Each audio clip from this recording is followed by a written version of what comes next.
नमस्कार मित्रांनो, आमच्या चॅनलवर नवीन असाल तर चॅनलला नक्की सबस्क्राईब करा, म्हणजे तुम्हाला मालिकेचे नवनवीन एपिसोड सर्वात अगोदर पाहायला मिळतील.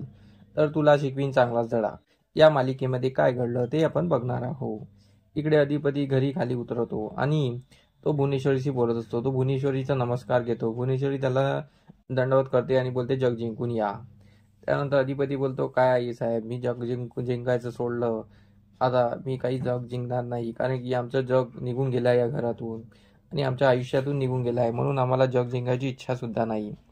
तर यावर भुवनेश्वरी बोलते की का हो अधिपती, सोडा, ते झालं, कारण की मास्तीनबाईला या घरात यायचं नाही आहे, त्यांची इच्छा नाही आहे, तर तुम्ही पण सोडा ना त्यांचा नान. तर यावर अधिपती बोलतो, आई साहेब, कसा नान सोडावा, ते माझा जीव की प्राण आहे. त्या पण माझ्या एकेकाळी माझ्यावर प्रेम करत होत्या आणि मी पण त्यांच्यावर प्रेम करतो आणि आयुष्यभर प्रेम करत राहीन. तर भुवनेश्वरी त्याला समजायची कोशिश करते. तर मग अधिपती भुवनेश्वरीला बोलतो, चारुवासवर तुम्ही प्रेम करतच होता ना, आणि ते तुमच्यासोबत कसे वागले आणि तरी तुम्ही एवढे वर्ष त्यांच्यासोबत काढले ना, तरी तुम्ही त्यांच्या मनाचा आदर केलाच ना आणि तुम्ही त्यांच्यावर प्रेम करत राहिलाच ना. मग मग मी का प्रेम करणं सोडावं, कारण की मी तर मनापासून केलंच आहे ना प्रेम. तर तुम्ही जसं केलं तसं माझंही प्रेम आहे, म्हणून मी त्यांना सोडू शकत नाही आणि ते आयुष्यभर प्रेम करत राहीन. त्या कशाही वागो ना, पण मी प्रेम करत राहीन. तर त्यावर भुवनेश्वरी बोलते, आमचं वेगळं आहे हो, तुम्हाला आमची गोष्ट माहिती नाही आहे. तर अधिपती बोलतो, मला सर्व माहिती आहे, काय नाही माहिती आहे मला. त्यांनी तुम्हाला धिक्कारलं आणि तरी तुम्ही त्यांचा विचार करता, त्यांच्या घराचा विचार करता. मी इथे राहिलाच ना. तर भुवनेश्वरी बोलते, आम्ही तुमच्यासाठी इथे राहिलो. पण अधिपतीचा मुद्दा तोच असतो की नाही, मी मास्तीबाईला विसरणार नाही. इकडे अक्षराच्या घरी सर्व बसले असतात. तर तिथे देणी मागणारे येत असतात, पेपरवाला, दूधवाला सर्व येत असतात आणि बोलतात की आपलं बिल थकलेलं आहे, बिल कधी देता. तर अक्षराचे बाबा त्यांना बोलतात की 2 दिवस द्या मला, मी तुमचे सारे बिल क्लिअर करून देतो.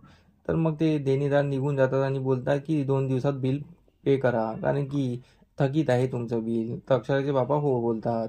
मग अक्षराची आई बाहेर येते आणि बोलते, का हो, बिल नाही भरलं का. अगदी अक्षराला बोलते, अक्षरा, तुझा पगार झाला नाही का. तर अक्षराचे बाबा बोलतात, तिला का विचारते पगार झाला नाही का, मी करतो ना मॅनेज सर्व, तिला टेन्शन देऊ नको. तर अक्षरा बोलते, नाही, कोणाचाच पगार झालेला नाही आहे, का झालेला माहीत नाही, मी या शाळेत जाऊन विचारते. तर अक्षराचे बाबा बोलते, तिचा पगार आला तरी आपण तिचा पगार यूज करायचा नाही, कारण की तिचा पगार तिच्याच कामात यायला पाहिजे. आपण तिच्या पगारचा 21% वापरायचा नाही. तर अक्षराचे बाबा बोलते, मग करायचं कसं. अक्षराचे बाबा बोलते, आपण करतच आलो ना, तर आपणच करूया, आपण तिच्यावर बोजा टाकायचा नाही. इकडे अक्षरा शाळेत जायला निघाली असते. इकडे शाळेमध्ये सर्व कर्मचारी आणि शिक्षक वर्ग सर्व विचार करत असतात की पगार झालेला नाही आहे, पगार कधी येणार. सर्वांना उसपूस लागलेली असते की घर कसं चालवायचं पगार झाला नाही तर. तर सर्वांचा विचार करण्याची सरणी चालू असते. तेवढ्यात तिथे अक्षरा येते. अक्षराला पाहून सर्व बोलतात की अक्षरा मॅडमला पगाराची काय गरज आहे, ही शाळाच त्यांची आहे, त्यांना पगार नाही भेटला तरी काही फरक पडत नाही. तर मग अक्षरा ते ऐकते. अक्षरा बोलते, असं नाही, पगार होणार आणि पगाराची मलाही गरज आहे. तर अक्षरा बोलते, तुमचाही पगार आला नाही का. तर ते बोलतात, नाही. तर ते विचारतात, अक्षरा, तुझा पगार आला का. अक्षरा बोलते, नाही, मी फुलपगारे सरांशी बोलते. तर यावर मास्तर वर्ग बोलतात की लवकर लवकर बोला, कारण की पगार गरजेचा आहे. तर अक्षरा फुलपगारे सरांना बोलायला निघून जाते. ती फुलपगारेच्या रूममध्ये येते. ते फुलपगारे भुवनेश्वरी मॅडमला कॉल करत राहतो, पण भुवनेश्वरी काही कॉल उचलत नाही. भुवनेश्वरी कॉल कट करत असते. मग फुलपगारे अक्षराला बघतो आणि बोलतो, अक्षरा, भुवनेश्वरी मॅडम शाळा बंद करायला लागले आहे आणि ते पगार सुद्धा देत नाही आहे. आम्ही फंड मागितला तर काय आहे, शाळेला फंड तर गरजेचाच आहे ना, शाळेमध्ये खर्च आहे, पगार पण आहे, पण त्यांच्या खिलाफ बोलणार कोण. तर अक्षरा बोलते, तुम्ही अधिपतीशी बोला ना एकदा. तर फुलपगारे तिला रिक्वेस्ट करतो, तू बोलून बघ ना. अक्षरा बोलते, नाही, तुम्ही तर बोला. तर फुलपगारे बोलतो, मी त्यांच्याशी बोललो असतो, पण इकडे भुवनेश्वरी मॅडम आहे, त्यांना कळालं तर खूप आपत होईल.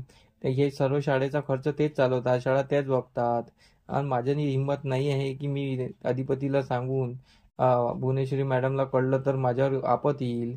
तर अक्षरा विचार करते आणि बोलते, ठीक आहे, मी बोलते. अक्षरा अधिपतीला बोलण्यासाठी निघून जाते. इकडे दुर्गी मंदिराच्या बाहेर आलेली असते आणि मंदिराच्या बाहेर ती एका व्यक्तीला भेटते आणि ती बोलते, ही चिठ्ठी आणि हे पैसे चंचीला देऊन द्या आणि ही चिठ्ठी बरोबर तिला द्या आणि सांगा ही चिठ्ठी आईने दिलेली आहे. पण तेवढ्यात तिथे आजी येतात. आजी मंदिरात दुर्गीला बघून दुर्गीची टिंकल उडवते आणि बोलते, दुर्गेश्वरी तू इथे काय करती आहे आणि इथे तू देवळात कशी काय? तर दुर्गा बोलते की मी देवळात घरच्या शांतीसाठी मन्नत मागायला आली होती. तर आजी हसते आणि बोलते, मन्नत? घरातलं तर सर्व चांगलं आहे, तर सांग कोणती मन्नत मागायला आली होती? तर दुर्गी बोलते, ही मास्तरीबाई आपल्या आयुष्यातून निघून जावी आणि आपलं घर सुख शांतीने राहावं. तर त्यावर आजी भडकते आणि बोलते, सुनबाई आली म्हणजे सुख शांती राहील ह्या घरात, आणि तिच्यावर ओरडते आणि ते सर्व बायांना जमा करते. तर इकडे दुर्गी यस्तव पोस्तव निघून जाते. इकडे आजी विचार करत असतात की चारुहास गेले होते, पण ते अक्षरा काही घरी आली नाही, तिला डिवॉर्सच घ्यायचा आहे का? पण ती देवासमोर साकडं घालते आणि बोलते, आमची सूनबाई या घरात यावी. इकडे अधिपती भुवनेश्वरीशी बोलत असतो. तर भुवनेश्वरी बोलते, काय झालं अधिपती? तर अधिपती बोलतो की तुम्हाला काय झालंय, बोला ना. तर मग भुवनेश्वरी बोलते, तुमचं आयुष्य असं चाललेलं आहे आणि ही मास्तरीबाई घरात नाही म्हणून तुम्ही कसा वागताय, तुम्ही जेवत नाही, नीट नाही खात नाही, तुमचं लक्ष नाही आहे म्हणून तेवढ्यात तिथे फुलपगारेचा परत भुवनेश्वरीला कॉल येते. भुवनेश्वरी परत कॉल कट करते. तर अधिपती बोलतो, आईसाहेब कॉल उचलून घ्या ना, कोणाचा कॉल आहे? तर मग भुवनेश्वरी बोलते, फुलपगारेंचा. त्यांना नुसतं फंड फंड फंड पाहिजे असतो. शाळेत काही कमाई नाही आहे, मुलांची भरती नाही झालेली आहे आणि नुसतं पैसा द्यावा, ती शाळा नुसतं लॉसमध्ये आहे. आम्ही तर विचार केला ही शाळा बंदच करून टाकावी. तर अधिपती बोलतो, आईसाहेब असं करू नका, शाळेची भरती आम्ही वाढवतो आणि शाळा विद्येचे मंदिर आहे. तर भुवनेश्वरी बोलते, आम्ही तुमच्या अक्षरासाठी ही शाळा चालू ठेवली होती, पण तिने डिवॉर्स नोटीस पाठवला, आता शाळा ठेवून करू काय आम्ही? तर यावर अधिपती बोलतो, तुम्ही टेन्शन घेऊ नका, शाळेचे जे काय मी बघतो.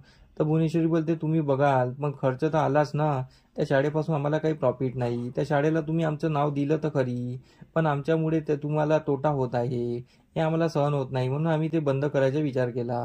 अधिपती तिला समजावत असतो. इकडे अधिपती मग निघून जातो. तर इकडे अक्षरा अधिपतीला भेटायला आली असते.